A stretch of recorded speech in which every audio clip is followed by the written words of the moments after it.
Welcome to the Catholic Sobriety Podcast, the go-to resource for women seeking to have a deeper understanding of the role alcohol plays in their lives. Women who are looking to drink less or not at all for any reason. I am your host, Christie Walker. I'm a wife, mom, and a joy-filled Catholic, and I am the Catholic Sobriety Coach, and I am so glad you're here. You're out to dinner with your husband. The waiter comes over, and your husband orders an old-fashioned. And suddenly, your brain starts doing that thing. You know, the thing where you think, well, he's drinking. It would be weird if I didn't. Maybe just tonight. But then another voice pops in. But I said I wasn't drinking tonight. And now you are sitting there at this lovely dinner with your husband, having a quiet little mental debate while your husband is just happily looking through the menu. If you've ever been in that moment, then you know exactly what I'm talking about. And something that women don't always think about when they decide to drink less or eliminate alcohol is what happens if your husband doesn't change with you. Because sometimes he does, and sometimes he doesn't. Sometimes he's very supportive, but still drinking. Sometimes he forgets you're not drinking, and he offers you wine or stops by the store and grabs your favorite. And sometimes you're navigating a situation where you love your husband, and your husband loves you, but suddenly you're just in two very different places when it comes to alcohol. And that's exactly what I want to talk about today. So this comes up in coaching all the time. Actually, it's come up in my Sacred Sobriety Lab, and recently it came up in a group coaching call in my Lenten program that I'm running. And the women say things like, I'm trying to reduce alcohol, but my husband still drinks. And typically they're not angry about it. They love their husbands love them, their husbands are supportive. It's just a dynamic that they didn't actually anticipate. Because when women first start questioning their drinking, they're often thinking about one of two scenarios. Either their husband will naturally and joyfully join them, or they really don't think it's going to affect them at all. But the reality is usually somewhere in the middle.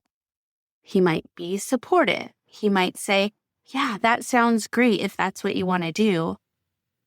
But then at the end of the day, he still pours a glass of wine at dinner, or orders a beer when you go out, or brings home your favorite bottle because that's always been your Friday night routine. And suddenly you're navigating something new inside your relationship that's otherwise completely loving and healthy. This came up in a group coaching call one time, and it made everyone laugh because it was so relatable. One woman said, I'm trying to drink less, but my husband still pours me a glass of wine like nothing has changed. And every woman on the call just started nodding because they've all had that moment where they think, did we not talk about this? And then another woman had said, my husband is so supportive, but he also brings home my favorite wine, which is sweet. But when you're trying to reduce or eliminate alcohol, it's also not particularly helpful. And again, most of the time, this isn't because your husband's trying to sabotage anything. It's because alcohol has been part of the relationship rhythm for a long time. Wine with dinner, drinks on a date night, a glass while watching a show, celebrating something, going out on the patio, just unwinding together after the kids go to bed. So when one person changes that pattern, the other person often just keeps doing what they've always done. Now, here's something I tell women in coaching, and I think I've actually recorded a podcast episode about it. If not, it definitely went out in a newsletter. And it's that your husband is usually not the best accountability partner for this process, unless he's doing the exact same thing you are. And here's why. Accountability works best when both people are equally committed to the same goal. But if you're reducing alcohol and your husband is still drinking normally, you're actually living in two different experiences around alcohol. Your husband might think, why is this such a big deal? And you're thinking, the wine chatter is even stronger right now. And those are two completely different realities. It doesn't mean anything's wrong with your marriage. It just means that this particular journey is yours. The other thing is, if your intention is not to drink, and you tell your husband that, like, my intention is not to drink, but then you ask him or you tell him, well, I'm just going to drink anyway. Most of the time, he's not going to be like, oh, no, you said you weren't going to drink. They're not going to do that. They love you. They want to see you happy. And, they're going to say, okay, if that's what you want, then let's order you a drink. So that's another level of accountability that husbands they kind of feel like they're in a rough position when something like that comes up. And we don't want to put them in that position. So I want to share something about my own marriage here because I think it'll help. My husband drinks and I don't. He doesn't drink a lot. He's one of those guys that can just have one and he's good. Like, I look at him and I'm like, how can you even do that? But that's just how he is. I've literally never seen him have more than like 2 beers. And when we met, I was already alcohol free. So our relationship has always looked like this. It's funny because my kids joke because when I did drink back in my drinking days, I really liked beer. And so I'm not really a fan of like non-alcoholic wines and stuff, although I have found a couple that I think are good, but I really like non-alcoholic beer. So even before all this explosion of non-alcoholic beers that we have now, I just had like O'Doul's basically back then, and maybe a couple others. I would have, my kids called it my fake beer, and Dad would have his regular beer. And I wanted them to know, like, mine is different than Dad's. I don't drink because I really wanted them to get a clear picture that you can still have something special without it actually having to have alcohol in it. So anyway, so our relationship has always looked like this. He'll have a beer. Sometimes I'll have a non-alcoholic drink. Sometimes I'll just have iced tea. And it's never been weird for us. It's normal for us. But here's the funny thing that I've come to know in these 21 years of being married to my wonderful husband is that when it comes to other habits like eating healthier, cutting sugar, or exercising more, well then, sister, I completely understand what many of you are dealing with. If I decide I'm going to eat really clean for a while, and my husband is on board with that, but then he's not really on board with that, like he brings home ice cream, or he isn't really eating the way that we agreed that we were going to, I know that it's not because he's sabotaging me. I know that he's making his own choices and he's living his life. But suddenly I'm like, oh, wow, this is a lot harder when someone in the house is not on the same page. My husband and I have done lots of things together. We've done some like elimination diets and things like that together. And when we are on the same page, it is solid, like we're solid. But when we're doing different things, it can be a little difficult. So the same is true for him though. Like if he's doing things like he does Exodus 90. So even though we're both doing our Lenten sacrifices. His are a little more intense than mine. And so, he's having to look at me and think, oh, she gets warm showers and I get cold showers. It's cold showers is a thing. But Exodus 90. Anyway, so it goes both ways. But I tell you all of that so that you know that I do understand this dynamic. Right now, alcohol feels like the only way that you can cope with the stress of motherhood, social pressures, and maybe even fit in with your group of friends. But you're starting to realize that it's leaving you feeling ashamed, disconnected, and maybe even out of control. Imagine if you could wake up each morning feeling at peace and proud of the choices that you're making and free from the pressure to drink, whether that's at home or in social settings. And that, my friend, is where my 5-day Sacred Sobriety Kickstart comes in. By the end of the 5 days, you will feel more peaceful and in control because you will have more clarity and confidence around your decisions to take it or leave it. You're also going to learn how to manage your mind in a way that is aligned with your faith. You will learn how to speak truth over yourself, and that will help you root out what's keeping you stuck. So check out my 5-day Sacred Sobriety Kickstart and gain the clarity you need to make the decision to take alcohol or leave it from a place of peace. You can visit my website, thecatholicsobrietycoach.com. I have a pop-up there, or just go to my show notes. And that's where one of the most helpful pieces of advice that I can give you will come in, and you can probably guess what I'm going to say. Stay in your lane, okay? Your lane is your choices. Your husband's lane is his choices. And the moment we start watching what the other person is doing too closely, that's when things start to get a lot harder, especially when a thought spiral starts. Okay, so let's go back to that restaurant for a moment. Your husband orders a drink, and suddenly the thought spiral begins. Well, he's drinking. It would be weird if I didn't drink. Maybe just tonight.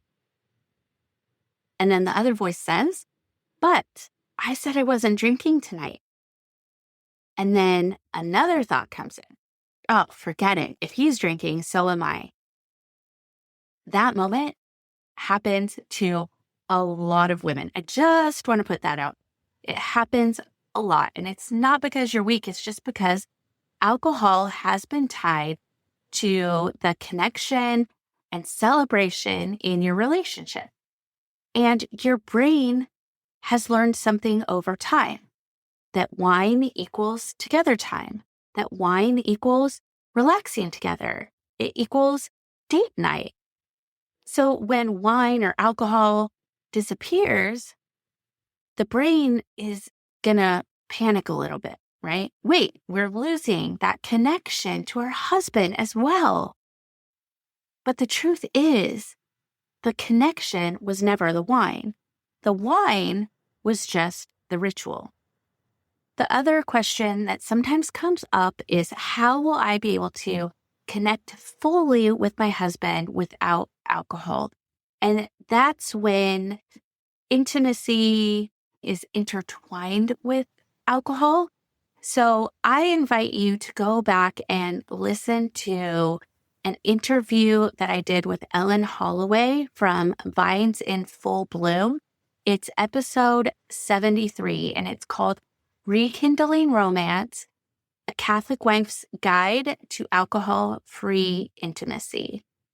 Okay, now here's something else that women are sometimes they don't really want to admit, because we don't want to admit that we think these things about our husband. But when you start reducing alcohol and your husband keeps drinking, then you may suddenly notice how much he's drinking. Like before, you're both drinking, you're not really keeping track. It's just like you're just having whatever. But as soon as you stop drinking, all of a sudden you might find yourself counting what he's doing, how often he's doing, and all of that. You might have thoughts like, oh, wow, that's his third beer. Does he always drink that much?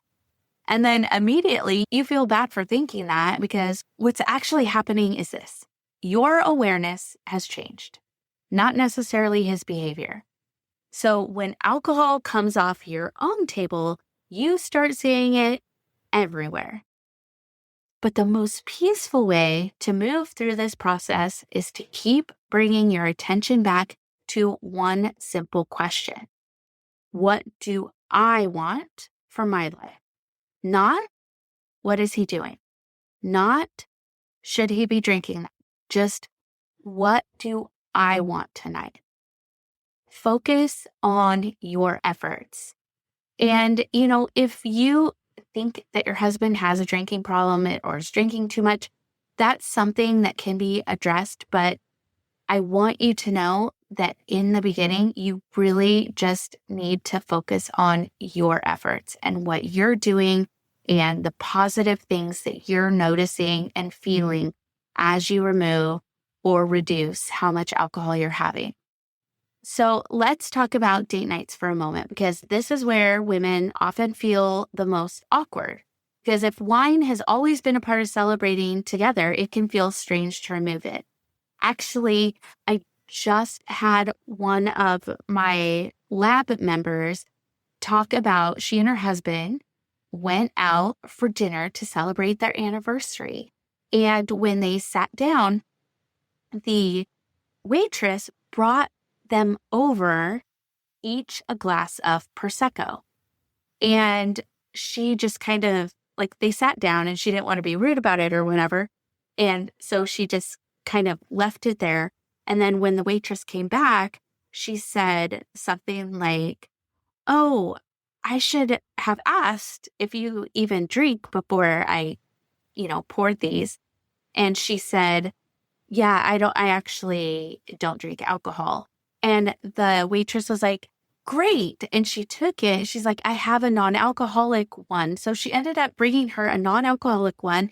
And apparently they had a really great non-alcoholic menu of different options. So she was able to have a few different things, enjoyed the evening, had a wonderful time celebrating with her husband, and didn't feel deprived at all. So what turned into a situation that could have led someone to just give in and drink because it's there and you don't want it to go to waste or whatever, it actually led to her being able to, say no, thank you, and receive something that she didn't even know was an option.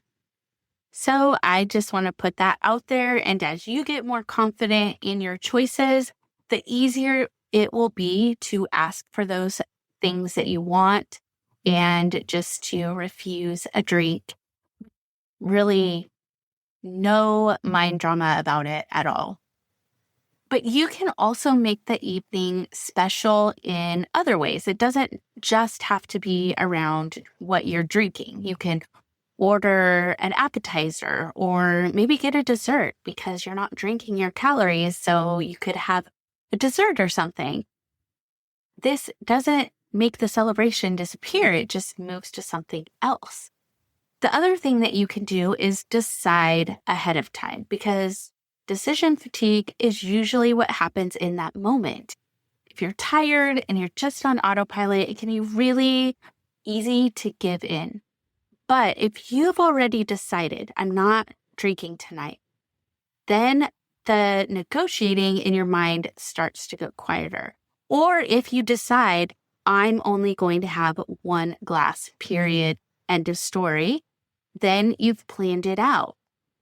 And once you have that plan, then it makes it a little bit easier. And usually for most people, none is better than one.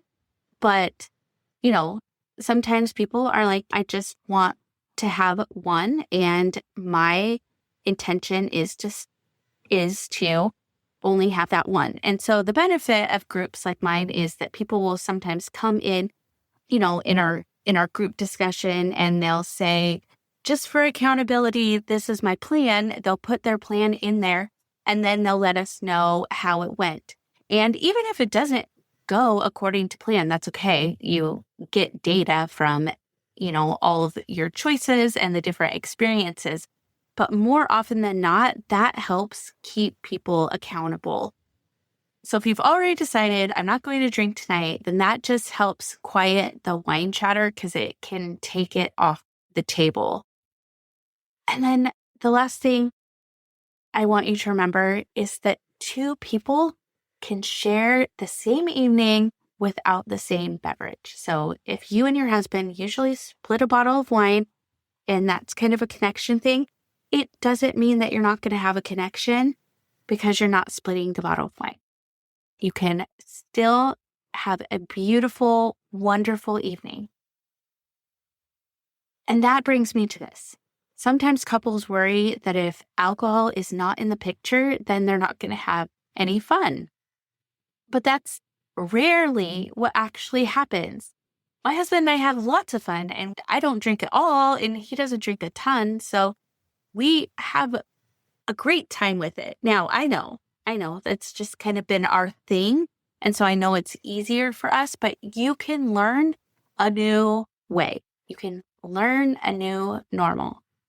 And the fact is, many women actually discover something surprising when they are fully present and not a little foggy or not focused on the next glass that they're going to have. They actually enjoy the evening more. They laugh more. They remember conversations.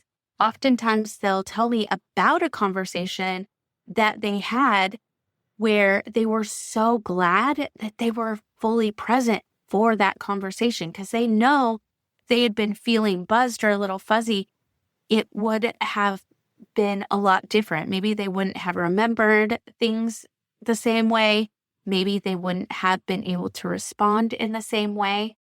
And that just makes you a better listener. It just makes the conversation deeper.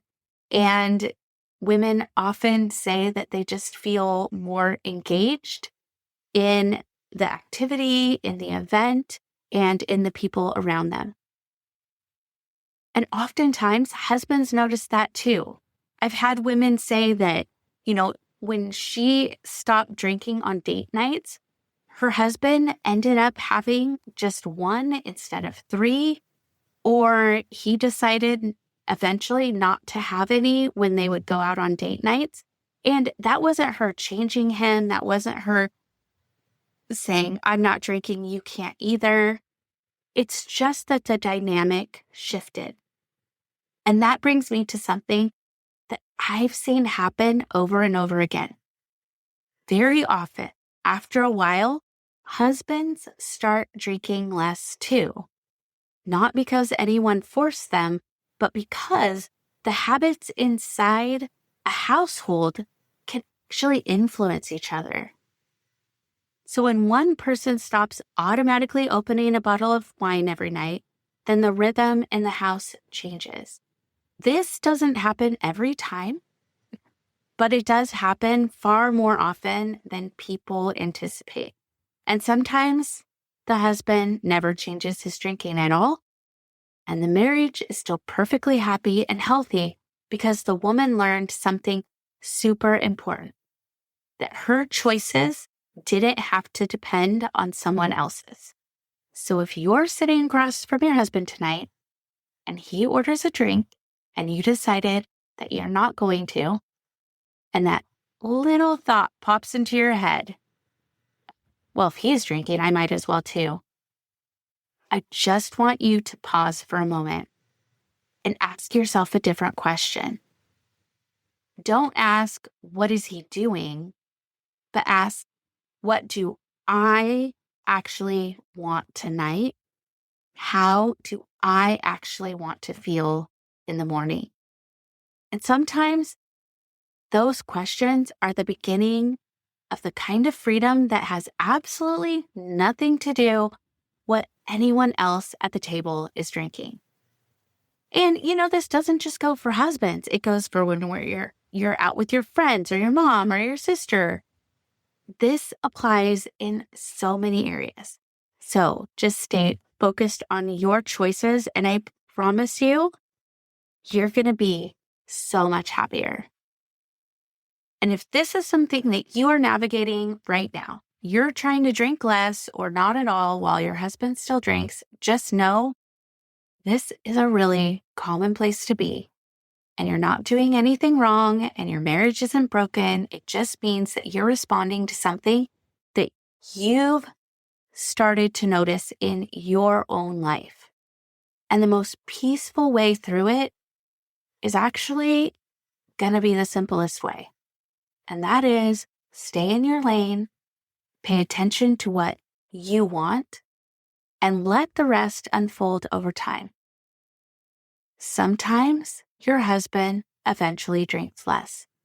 Sometimes nothing changes at all, but either way, you are allowed to make choices that move your life toward more clarity and freedom. And that's a good direction to go. And if you're looking for support as you explore your relationship with alcohol, you can always learn more about the Sacred Sobriety Lab and the work we do in there.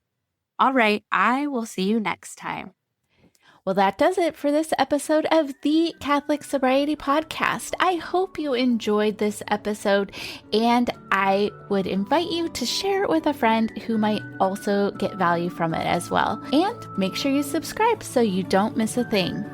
I am the Catholic Sobriety Coach, and if you would like to learn how to work with me or learn more about the coaching that I offer, visit my website, thecatholicsobrietycoach.com. Follow me on Instagram at the Catholic Sobriety Coach. I look forward to speaking to you next time. And remember, I am here for you. I am praying for you.